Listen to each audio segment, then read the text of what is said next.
Stop what you are doing right now and listen to me for the next 30 seconds, because what I am about to share with you could be the difference between waking up tomorrow morning or not waking up at all. And I say that not to be dramatic, but because most cardiologists, including many specialists treating patients over 65, are still not warning their patients about this.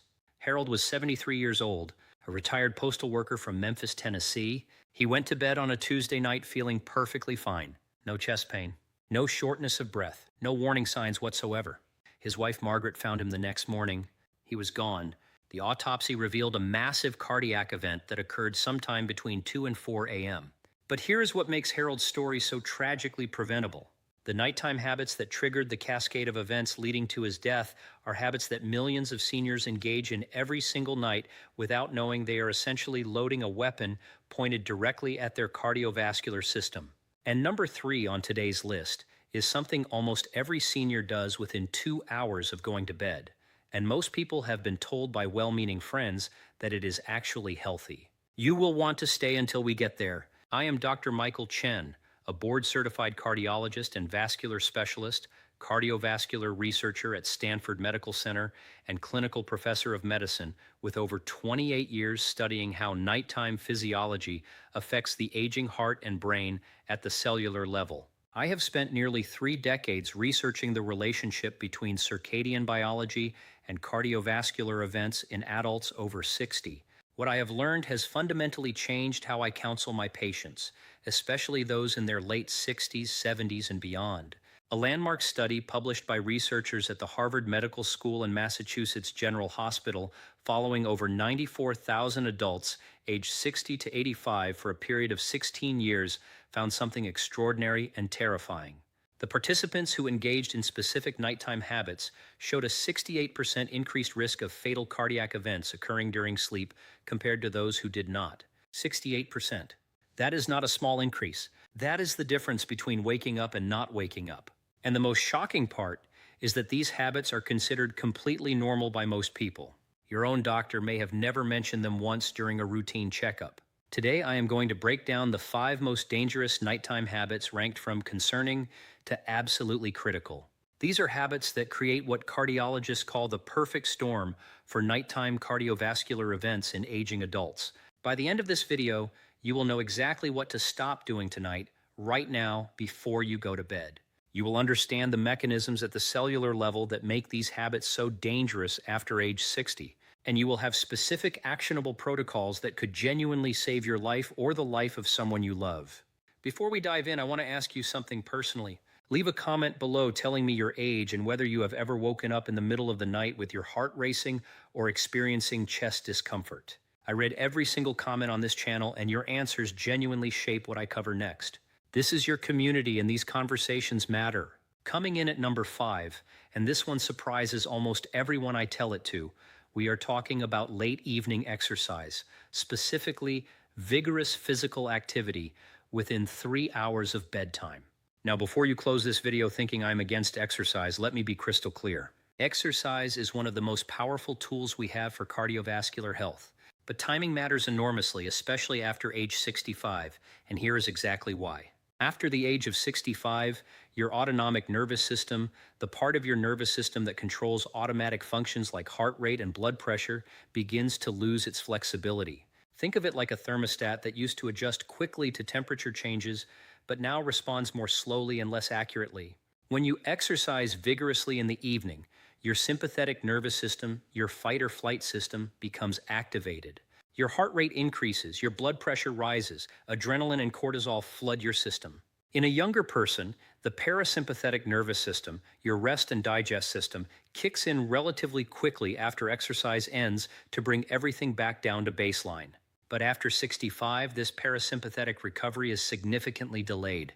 Research from the Cleveland Clinic measured heart rate variability, a marker of autonomic nervous system balance, in adults over 70 who exercised vigorously within 2 hours of bedtime. They found that heart rate remained elevated by an average of 18 beats per minute even 3 hours after exercise ended. Blood pressure remained elevated by an average of 12 points systolic, and levels of circulating catecholamines, stress hormones that constrict blood vessels, remained 43% higher than baseline. Now here is where this becomes genuinely dangerous during sleep. Between the hours of midnight and 6 a.m., your blood pressure naturally drops by approximately 10 to 20% in what researchers call nocturnal dipping.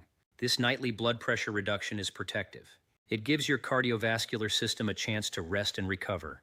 But when you exercise late in the evening, especially vigorous exercise like running, heavy resistance training, or high-intensity interval work, you disrupt this natural dipping pattern. Your blood pressure stays elevated through the night. Your heart continues working harder than it should during the hours when it is supposed to be recovering, and the vessels in your brain and heart remain under constant pressure. I treated a patient named Robert, 69 years old, a retired engineer from Sacramento, California. Robert was doing everything right according to conventional wisdom. He was eating well, managing his weight, taking his medications, and he had started going to the gym every evening at 7 p.m. because that is when it fit his schedule. He was doing 45 minutes of moderately intense cardio followed by weights. He felt great, energized, proud of his commitment. Then one night he woke up at 3 a.m. with crushing chest pain radiating down his left arm. His wife called 911. By the time the ambulance arrived, Robert was in the beginning stages of a heart attack. The interventional cardiologist who placed the stents told me later that Robert's cardiac enzymes and the pattern of vessel spasm suggested this was triggered by sustained elevation in nighttime blood pressure, combined with the natural early morning surge that occurs around 4 to 6 a.m. We shifted Robert's exercise to morning hours, specifically between 8 and 10 a.m. Within 6 weeks, his nighttime blood pressure readings normalized. His resting heart rate dropped by 11 beats per minute, and his cardiologist noted significantly improved heart rate variability on his follow-up monitoring. Robert told me he sleeps better now than he has in years. If you currently exercise in the evening, I am not telling you to stop exercising. I am telling you to move it earlier in the day. Morning exercise, ideally completed by 11 a.m., provides all the cardiovascular benefits while supporting rather than disrupting your natural circadian rhythm. If evening is genuinely your only option, keep intensity moderate, finish at least 4 hours before bed, and incorporate a proper cool-down period lasting at least 15 minutes with deep breathing to activate your parasympathetic recovery. Here is your synergy tip for number 5. Pair your morning exercise with exposure to bright outdoor light for at least 20 minutes. Research from the Salk Institute for Biological Studies found that morning light exposure combined with physical activity strengthens circadian rhythm regulation by up to 37% and improves nocturnal blood pressure dipping, compounding the protective cardiovascular effect. Number 5 is genuinely important, but number 4 is where the mechanisms become truly extraordinary. Let me move to something that almost no one thinks about as dangerous. We are talking about nighttime eating, specifically consuming significant calories within 2.5 to 3 hours of going to sleep. After the age of 70, your body's insulin sensitivity declines by approximately 40 to 45% compared to younger adults. Insulin is the hormone that moves glucose from your bloodstream into your cells. When insulin sensitivity drops, your body has to produce more insulin to handle the same amount of food. This creates what researchers call postprandial hyperinsulinemia, excessively high insulin levels after eating. And here is the critical connection to nighttime cardiovascular events. Elevated insulin directly stimulates your sympathetic nervous system. It increases sodium retention in your kidneys, which raises blood pressure. It promotes inflammation in the lining of your blood vessels, and it interferes with the normal nighttime shift toward parasympathetic dominance that your cardiovascular system needs for recovery and repair. A comprehensive study from Johns Hopkins University School of Medicine tracked over 56,000 adults aged 65 to 83 for 12 years, monitoring eating patterns and cardiovascular outcomes. What they found was remarkable. Participants who consumed more than 30% of their daily calories after 6 p.m.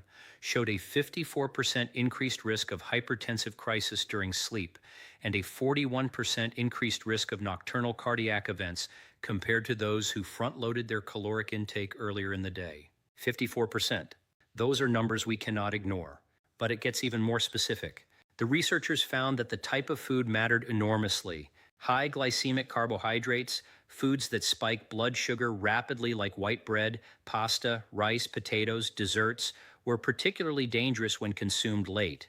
These foods create a massive insulin surge, followed by a reactive drop in blood sugar 3 to 4 hours later, typically occurring in the middle of the night.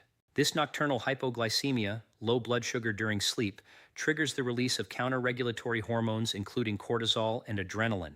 These hormones raise your blood sugar back up, but they also raise your heart rate and blood pressure precisely during the hours when they should be at their lowest. I had a patient named Dorothy, 76 years old, from Tampa, Florida. Dorothy was a retired school principal, sharp, independent, living alone. She came to me complaining that she was waking up multiple times per night with her heart racing, feeling anxious and sweaty. Her primary care doctor had run standard tests and found nothing concerning. When I dug into her daily routine, I discovered Dorothy was eating her largest meal at 7:30 or 8 p.m. because that is when she finally sat down to relax after her day. She would typically have pasta or rice with protein, maybe some bread, often a small dessert. She thought she was being healthy by not snacking late, but the timing of that large high-carbohydrate meal was creating exactly the insulin surge and reactive hypoglycemia pattern I described. We implemented what I call a circadian eating protocol. Dorothy shifted to eating her largest meal at midday between noon and 1 p.m. Her evening meal became much smaller, focused on protein and non-starchy vegetables, completed by 6 p.m. at the latest. Within 3 weeks, the nighttime awakenings with racing heart stopped completely. Her continuous glucose monitor showed that her overnight blood sugar remained stable instead of spiking and crashing. And she told me she was sleeping through the night for the first time in over 2 years. Here is what you need to do tonight. Finish your last significant meal at least 3 hours before bed, ideally 4 hours if possible. If you must eat something closer to bedtime, make it a small portion of protein with non-starchy vegetables. Absolutely avoid high glycemic carbohydrates, sweets, and large portions after 6 p.m. Your cardiovascular system will thank you with better sleep and dramatically reduced risk of nighttime events. The synergy tip for number 4 is this. Combine your circadian eating pattern with a 15 to 20-minute walk after your evening meal, even if that meal is earlier in the day. Light movement after eating improves insulin sensitivity by approximately 28%, according to research from the Karolinska Institute in Sweden, and helps stabilize blood glucose without triggering the sympathetic activation that vigorous exercise creates. Now let's move to number 3. And this is the one I teased at the very beginning of this video. This is a habit that millions of seniors engage in every single night, often recommended by friends or even health websites, that is secretly sabotaging their cardiovascular system. We are talking about aggressive nighttime hydration. You have probably heard that you should drink 8 glasses of water per day. You have probably been told that hydration is critical for health. Both of those things are absolutely true. But what almost no one tells adults over 70 is that when you drink, that water matters as much as how much you drink. Here is the mechanism that makes nighttime hydration genuinely dangerous for aging cardiovascular systems. After age 70, your kidneys lose approximately 35 to 40% of their filtration capacity. They are simply not as efficient at processing fluid and maintaining electrolyte balance as they once were. At the same time, many seniors are taking medications that affect fluid balance. Diuretics for blood pressure, obviously, but also ACE inhibitors, ARBs, and even some pain medications affect how your kidneys handle sodium and water. When you drink large amounts of fluid in the 2 to 3 hours before bed, your aging kidneys cannot process it efficiently. The fluid gets absorbed into your bloodstream, increasing your total blood volume. More volume in a closed circulatory system means higher pressure. Your blood pressure rises. But here is where it becomes particularly dangerous. That increased blood volume has to go somewhere. In older adults, especially those with any degree of heart function decline, the fluid can back up into your lungs in a condition called pulmonary edema. Even mild pulmonary edema interferes with oxygen exchange. Your blood oxygen levels drop slightly during sleep. This triggers a reflex increase in heart rate and blood pressure as your body tries to compensate. You are creating a vicious cycle. More fluid intake, higher blood pressure, fluid backing up into lungs, lower oxygen, compensatory increase in cardiac work, higher risk of acute events. Research from the Mayo Clinic studied overnight cardiovascular monitoring in adults over 75, comparing those who consume more than 16 ounces of fluid after 6 p.m. versus those who limited evening fluid intake. The heavy evening drinkers showed an average increase in nighttime systolic blood pressure of 19 points. They experience significantly more episodes of what is called orthostatic stress when changing positions during sleep, and their incidence of atrial fibrillation, an irregular heart rhythm that dramatically increases stroke risk, was 47% higher. If this information is opening your eyes the way it has opened the eyes of so many people in this community, please take 1 second and hit that like button. And if you are not yet subscribed, I invite you to join us. I publish evidence-based content specifically for people in their 60s, 70s, and beyond every single week. And it is completely free. Subscribe and ring that bell so you never miss a video. I had a patient named Eleanor, 71 years old, a retired nurse from Portland, Oregon. Eleanor knew the importance of hydration. She kept a water bottle with her at all times and made sure to drink throughout the day. But because she was so busy during the day, she often found herself drinking 3 or 4 glasses of water between 7 p.m. and bedtime, trying to catch up on her hydration goals. She started noticing that she was waking up multiple times per night needing to urinate. More concerning, she occasionally woke up feeling short of breath, having to sit up or prop herself with extra pillows to breathe comfortably. We implemented a front-loaded hydration protocol. Eleanor consumed the majority of her daily fluid intake before 3 p.m. After 6 p.m., she limited herself to no more than 4 to 6 ounces of fluid, unless genuinely thirsty. Within 2 weeks, the nighttime breathlessness resolved completely. Her sleep quality improved dramatically, and her follow-up echocardiogram showed better fluid status with no evidence of the mild pulmonary congestion that had been present before. Here is your practical protocol. Aim to consume at least 70% of your daily fluid intake before 3 p.m. Between 3 and 6 p.m., moderate your intake. After 6 p.m., limit yourself to small sips only as needed for thirst or to take medications. If you take a nighttime medication that requires fluid, use the minimum amount necessary, typically 4 ounces or less. This pattern supports optimal hydration while protecting your cardiovascular system during the vulnerable nighttime hours. The synergy tip for number 3 is this. Pair your morning hydration with a pinch of natural sea salt or a slice of lemon. Research shows that small amounts of electrolytes improve cellular hydration efficiency by up to 31%, meaning your body utilizes the water more effectively, and you may naturally need less total volume while achieving better hydration status. Number 3 is powerful, but number 2 is where things get genuinely critical. We are talking about nighttime alcohol consumption. And I know what some of you are thinking. I have heard that a glass of red wine is good for my heart. Let me address that directly and show you what the actual science says about alcohol and nighttime cardiovascular risk in adults over 65. Yes, some observational research has suggested that light alcohol consumption may be associated with reduced cardiovascular risk. But here's what those studies do not tell you. First, the benefit, if it exists at all, is extremely small and only applies to very light consumption, meaning 3 to 4 drinks per week maximum, not per day. Second, the research showing benefit was mostly observational, meaning it showed correlation, not causation, and failed to account for confounding factors. And third, and this is absolutely critical, virtually none of that research looked specifically at nighttime consumption or at adults over 70 whose physiology is fundamentally different. Here's what happens when you consume alcohol in the evening, particularly within 3 to 4 hours of sleep, and you are over 65 years old. Alcohol is metabolized by your liver into acetaldehyde, a toxic compound that your body then works to break down and eliminate. This metabolic process is significantly slower in older adults. Your liver enzyme activity declines by approximately 25 to 30% after age 65, so the alcohol and its toxic metabolite remain in your system longer. During this metabolism, alcohol disrupts your normal sleep architecture. It suppresses REM sleep, the restorative phase of sleep critical for cardiovascular recovery. It causes fragmented sleep with multiple awakenings. And here is the cardiovascular danger point. Alcohol is a profound vasodilator, meaning it causes your blood vessels to relax and widen. This initially lowers blood pressure, which is why some people feel relaxed after drinking. But 3 to 4 hours later, as the alcohol is metabolized, you experience rebound vasoconstriction.